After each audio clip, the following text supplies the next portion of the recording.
Salam Nusantara. Salam Nusantara. Teman-teman, kita ketemu lagi untuk melanjutkan diskusi-diskusi antara kita semua di Nusantara Center, Forum Komunikasi Purnawirawan TNI Polri, dan Pusaka Indonesia. Pada podcast kali ini kita akan mendalami pengalaman seseorang yang di dalam hidupnya bisa mengkombinasikan antara bisnis dan spiritual. Tentu itu tidak menarik karena tidak banyak orang bisa mengendalikan nafsu serakahnya sebagaimana yang sering diusapkan dan disampaikan oleh Pak Setio selaku guru di Pusaka Indonesia, serta keinginannya untuk bersifat dan berlaku adil terhadap sekitarnya. Hadir bersama kita Pak Glenn, selamat datang. Selamat datang, terima kasih. Terima kasih waktunya, dan sekali lagi kita sebagaimana sering saya dan Mas Setio sampaikan, di bulan Juni nanti kita akan buat kelas konstitusi, akan diikuti oleh beberapa orang yang concern di dalam pengembangan Pancasila dan mentalitasnya. Yang salah satu mentalitas itu adalah mentalitas tidak serakah atau adil lah tadi kalau dalam diskusi-diskusi yang sudah berlangsung di antara kita. Coba cerita ke kita pengalaman Anda ketika menjadi seorang pebisnis dan bagaimana tiba-tiba lalu jatuh cinta untuk mempelajari spiritual. Oke. Saya ini mempelajari spiritual bersama Mas Setio itu 2 tahun, dari tahun 2021. Pertamanya saya baca buku karangan Mas Setio yang berjudul Suwung. Lalu dari situ saya tertarik untuk menghubungi beliau dan sampai sekarang cocok dan terus bergabung bersama Mas Setio dan mendukung gerakan perjuangan ini gitu. Karena saya merasa bahwa inilah yang dibutuhkan oleh bangsa Indonesia. Saya percaya sekali itu. Dan semua ide dan pemikiran dari Mas Setio itu saya benar-benar pahami dan yakini bahwa kalau mau merubah Indonesia ya itu caranya. Gitu. Padahal sebelumnya Anda seorang pebisnis. Saya pengusaha, saya seperti orang umumnya lah ya gitu. Saya orang biasa. Dari SMA saya sekolah di Amerika, S1 sampai S2, kembali ke Indonesia mengikuti perusahaan keluarga dan melanjutkan usaha keluarga saya setelah bapak saya meninggal sampai saat ini, gitu. Dan sebelumnya saya seperti orang biasa aja gitu. Jadi ketertarikan kepada spiritual itu sebenarnya datang belakangan ya, tidak sejak kecil ya? Oh jauh Ya. Baru 2 tahun yang lalu, gitu. Jadi apa pengalaman menarik setelah biasanya ngitung duit, biasanya nyari proyek, tiba-tiba harus belajar soal spiritual? Ya sekarang juga masih ngitung duit, cari proyek sih. Kan bisa terus berjalan sebenarnya karyawan gitu. Cuma bedanya adalah memilih bisnis yang lebih selaras atau harmoni gitu. Itu selalu diajarkan oleh Mas Setio ya. Jadi juga misalnya kita tidak lagi mengejar hanya keuntungan. Ini contoh nyata, Profesor. Jadi saya itu pernah mengikut sebuah tender di sebuah perusahaan tambang batu bara ya. Saya supply sesuatu ke sana, supply bahan bakar. Itu setelah saya bid, biasa ke tender, saya dapat info bahwa harganya masuk. Oke, kita udah mau menang, mau tanda tangan, tiba-tiba ada underbidding dari kompetitor saya, gitu. Yang saya tahu pasti harganya itu jauh di bawah harga umum lah, gitu. Jadi dia, saya tahu karena saya sama pemain ya, pasti dia underspec, gitu kan. Nah, saya terdorong dong, pengen dong, wah kalau mau menang kan harus ya harga saya samain. Pasti saya udah dapat ide tuh, pasti barangnya saya kasih yang lebih jelek lah gitu, pasti menang nih gitu. Nah tapi setelah saya belajar sama Mas Setio, hal itu ya seperti tadi Mas Setio bilang, badan saya jadi sakit, nggak enak banget gitu rasanya. Akhirnya saya memutuskan untuk tetap menurunkan, tapi barang saya tetap kasih yang bagus. Margin saya jadi kecil, tapi saya tetap jalan, masih ada keuntungan. dan badan saya ya setelah enak lagi lah gitu. Tapi itu butuh proses juga, butuh beberapa hari lah saya nggak enak badan itu dan saya bisa recover itu. Itu baru niat loh, belum saya kerjakan. Itu nyata terjadi sama saya. Jadi karena saya tahu bahwa kompetitor saya menawarkan harga segitu, pasti nggak mungkin pakai barang bagus, ya kan? Kita kan pastilah diturunkan gitu. Nah saya ya gitu. Hal-hal itu sebetulnya kan wajar ya di bisnis gitu kan. Tapi dalam proses spiritualitas dan keadilan dan menjalankan bisnis yang tulus dan jujur itu tidak mungkin kita jalankan lagi gitu. Itu baru contoh kecil yang saya alami ya, itu di tahun 2022. Jadi setelah mendalami spiritual sebenarnya ya? Iya. Dan itu baru contoh kecil dan banyak lagi contoh-contoh lainnya lah ya. Cuma itu yang nyata saya alami dan saya rasakan waktu itu. Kalau boleh tahu setelah mendalami dan mempraktekkan spiritual itu bisnisnya tetap lancar atau malah makin besar? Bisnis jalan bagus ya, atau tantangan COVID ya 2021-2022. Saya punya pabrik spare part alat berat ya di Kalimantan. Itu dalam 2 tahun terakhir malah kita bangun pabrik baru. Oh ya. Karyawan kita menambah, sales kita mungkin sangat hampir double kayak tahun 2020 ya. Justru meningkat ya? Iya, tentu seiring dengan batu bara juga lagi bagus ya tahun ini ya, beberapa tahun terakhir. Jadi itu juga salah satu dari itulah. Itu saya berada dalam industri yang tepat juga sih. Jadi sebenarnya anggapan orang bahwa pebisnis itu berspiritual akan mati nggak terjadi. Oh, itu jauh sekali. Karena dengan berspiritualitas yang tepat, kita bisa tahu mana proyek yang cocok untuk kita, bisnis yang cocok untuk kita, mana yang boleh kita ambil, mana yang tidak, yang istilahnya itu bukan jatah kita lah, ini jatah orang lain gitu. Kayak misalnya kan kalau mungkin profesor di dunia pendidikan kan tahu, oh ini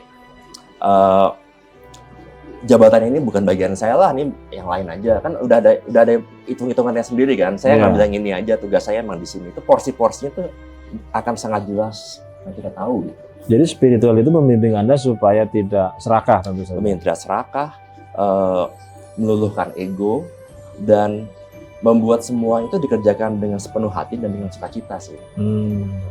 Dan sebenarnya itu menarik karena kan biasanya orang yang tidak punya ego itu dianggap tidak bisa bisnis. Nah itu memang konsepsi yang salah sih kalau menurut saya ya. Karena justru dengan tidak ada ego itu kita bisa berkinerja secara optimal. Gitu. Maksudnya gimana?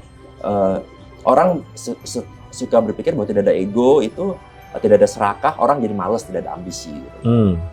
Nah, padahal justru kita itu bisa bekerja secara optimal, malah tanpa ambisi. Kita semua bekerja itu secara tulus hanya untuk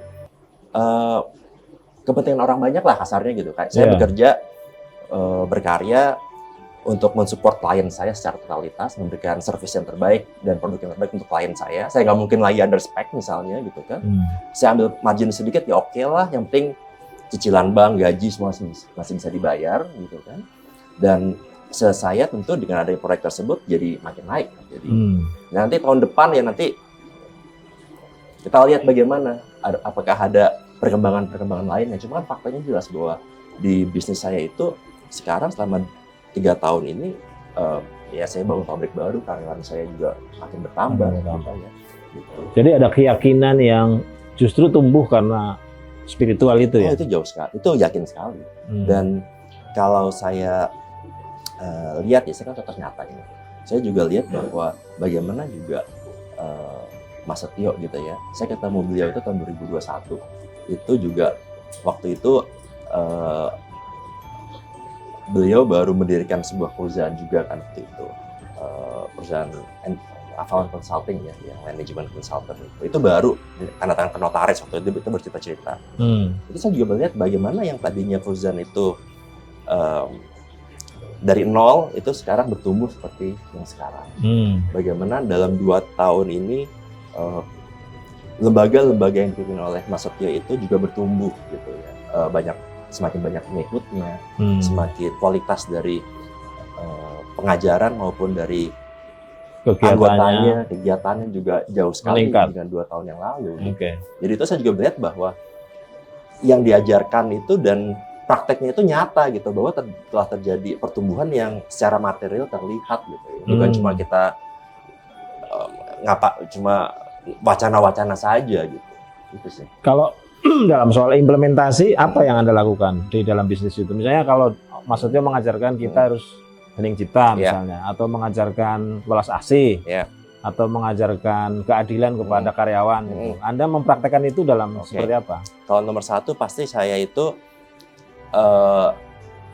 lebih care terhadap karyawan saya gitu. Itu nyata lah saya rasakan gitu. Kalau tadinya itu kan karyawan cuek, bukan cuek lah, ya seperlunya.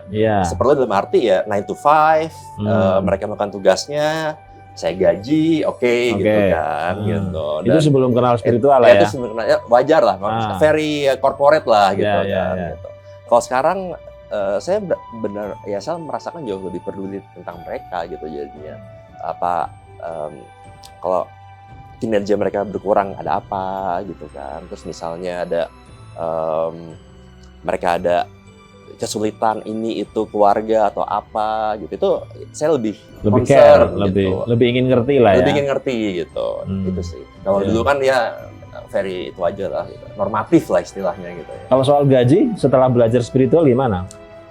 Nah, itu uniknya juga sih. Jadi kalau gaji tentu selama tantangan tahun 2021 sampai sekarang itu kan banyak tantangan COVID dan lain-lain ya itu ya, pandemi dan segala macam. Tentu ada yang naik, ada yang sama, dan ada juga yang keluar. Gitu. Dan dengan spiritualitas ini itu saya merasakan sendiri di perusahaan saya, orang-orang yang tadinya kinerja kurang bagus itu keluar sendiri. Bukan saya pecat, tapi mereka memilih keluar, mengundurkan diri karena tidak bisa lagi kerja dengan saya gitu. Gitu. Saya demand harus lebih totalitas misalnya, harus kerja lebih keras gitu kan. Ada yang sanggup, ada yang enggak. Gitu. Itu normal sih. Gitu. Jadi kalau dulu itu kan orang naik gaji itu normatif. Oke, tiap tahun naik sesuai inflasi misalnya, itu kan normatif. Kalau sekarang itu saya lebih berani, dia nggak usah naik karena dia kerjanya jelek misalnya gitu, atau dia sedikit lebih tinggi ada bonus tambahan. Itu lebih, saya bisa lebih, jadi benar-benar based on merit gitu jadinya gitu. Jadi gitu sih. Jadi secara natural lah ya, orang kalau sudah nggak betah, tidak harus dipecat, dia malah mundur ya? Itu terjadi beberapa kali sih gitu, terjadi beberapa kali sih. Kinerja yang meningkat juga karena kesadaran gitu? Jadi orang kalau kerja sama saya itu justru mereka benar-benar totalitas. Jadi mereka tahu bahwa happy dan punya tanggung jawab yang sebenar-benarnya, dan yang saya kaget itu kadang-kadang orang yang baru yang justru tahan. Ada beberapa orang yang lama yang udah ikut sama bapak saya udah berapa puluh tahun kerja malah nggak tahan. Iya, malah keluar gitu. Karena udah terlalu nyaman, saya juga senior, saya juga nggak, kalau anda kata ngasih tahu kan jadi agak sungkan, kan udah lebih tua dari saya kan betul, gitu. Betul. Umurnya udah banyak. Umurnya banyak gitu. Ya gitulah. Ya. Jadi spiritual ini sebenarnya membimbing Anda, memberitahu Anda bahwa ada beberapa hal yang dulu tidak tahu menjadi tahu ya. Oh ya, tahu, pasti. Dan itu yang saya rasakan buat saya, itu memberikan makna hidup buat saya gitu. Maksudnya apa? Saya sering cerita sama teman-teman dan Mas Setio gitu ya, bahwa ya dulu saya orang normal, jadi semua udah punya gitu kan. Saya materi tidak cukup, mungkin berlebih gitu. Cuma saya merasakan kehampaan, saya nggak bahagia gitu. Bukan nggak bahagia dalam arti sedih, tapi ya hidup mau ngapain lagi sih gitu. Tiap tahun liburan misalnya, atau beli mobil baru misalnya, atau beli baju baru, jalan-jalan ini, ke Eropa gitu, udah biasa. Tahun ini gitu, makan makanan enak, ke restoran mahal atau apa, kan udah emang hidup gini doang gitu, apalagi nih harus dicari dalam hidup gitu. Nah, justru dalam spiritualitas itu saya belajar, ternyata tujuan hidup itu seperti ini loh gitu. Jalan hidup itu tidak hanya menikmati hidup buat orang yang sudah bisa menikmati hidup gitu kan. Karena saya waktu itu saya kan dalam posisi tidak harus kerja 9 to 5 lagi Pak. Saya kan bisa banyak yang sudah jalan sendiri, saya bisa kontrol lewat WhatsApp, email dan segala macam. Saya bisa ya kasarnya mau jalan-jalan juga bisa gitu kan, jalan-jalan mau ke sini mau ke situ mau. Pokoknya sistemnya udah jalan lah ya. Jalan ya gitu. Kecuali kalau ada keputusan penting yang kita harus upgrading dan segala macam, mungkin saya proyek baru saya harus ikut lah. Cuma kalau udah kayak menangin tender misalnya kan saya harus ikut tuh. Tapi kita udah menang kan ada tim yang jalanin sendiri kan gitu. Gitu. Jadi itu memberikan makna buat saya gitu. Gitu sih. Jadi makna hidup itu justru didapatkan setelah mendalami, mengikuti kelas-kelas spiritual. Oh iya, pasti itu. Buat saya sih begitu banget. Dan saya ingin, kenapa saya begitu mendukung pergerakannya Mas Setio ini, karena saya ingin berbagi pada orang lain juga bahwa ini loh tujuan hidup sebenarnya. Gitu. Kalau kelas-kelas ini dikembangkan nggak di perusahaan? Misalnya sekali waktu mereka diajak hening, diajak berpikir soal keadilan kemanusiaan itu dikerjakan nggak di corporate? Lebih ke bantuan aja ya, tapi belum secara umum. Oh, jadi belum menjadi program perusahaan? Belum menjadi program perusahaan. Tapi satu persatu diajak ngobrol gitu? Iya, jadi maksudnya itu bukan kelas secara formal hening ya, tapi bahwa kita harus totalitas dalam bekerja, kita harus adil, tidak boleh lagi yang underspec gitu, harus tetap maksudnya customer itu juga harus kita utamakan. Hal-hal seperti itulah yang lebih berbau nilai-nilai ya? Iya, lebih berbau normal gitu jadinya gitu. Jadi nilai-nilai itu sebenarnya sudah di-influence-kan kepada karyawan yang saja, lain, nilai-nilainya. Karena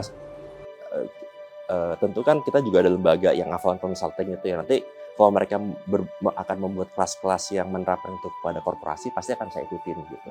Cuma secara formal belum, karena kan keyakinan orang banyak kan dan beda-beda gitu. Saya juga lagi masih mencari bagaimana menempatkan itu biar mereka nggak kaget lah gitu. Cuma kalau nilai-nilainya saja sih yang saya terapkan kepada semuanya sih. Sebelum kita akhiri, coba apa cita-cita yang ingin sekali dikerjakan tetapi belum sempat dikerjakan sampai hari ini? Keinginan ya? Yang ingin sekali, kan banyak orang misalnya, aku pingin sekali jalan-jalan ke Eropa, atau aku pingin sekali bangun gereja gitu. Waduh. Kalau apa kira-kira? Ya kalau aku sih, keinginan aku sih sekarang, ya kalau sejujurnya saya ingin membuat orang itu lebih sadar akan tujuan hidup mereka, berkesadaran murni, dan itu bisa saya lakukan dengan saya mensupport pergerakan Persaudaraan Matahari dan kegiatan yang Mas Setio sih. Itu saat ini sih itu aja sih. Kalau yang materi-materi menurut saya sih udah selesai oke lah gitu kan, gitu. Udah cukup lah. Gitu. Ya, terima kasih Pak Glenn. Ini perbincangan yang luar biasa karena sekali lagi dalam suasana materialisme yang luar biasa, suasana kapitalisme yang luar biasa, terjangan ilmu-ilmu non spiritual yang luar biasa, ternyata di antara kita ketemulah pengusaha, ketemulah pebisnis yang justru mencoba balik arah tanpa meninggalkan dunia usaha, tanpa meninggalkan dunia bisnis. Tentu saja ini adalah implementasi dari cara dia dan teman-temannya di Persaudaraan Matahari, di Lembaga Pustaka Indonesia untuk menginternalisasi nilai-nilai Pancasila, nilai-nilai konstitusi. Tentu saja teman-teman bisa nanti berhubungan dengan Pak Glenn secara langsung maupun tidak langsung lewat WhatsApp, lewat nomor telepon dan sebagainya untuk lebih tahu bagaimana sih cara mengelola usaha, unit-unit bisnis supaya lebih ketemu hati dan ketemu nilainya. Kita akan ketemu pada diskusi-diskusi dengan tema yang lain pada podcast-podcast berikutnya. Saya Yudi Haryono mengucapkan terima kasih dan salam Nusantara. Salam Nusantara.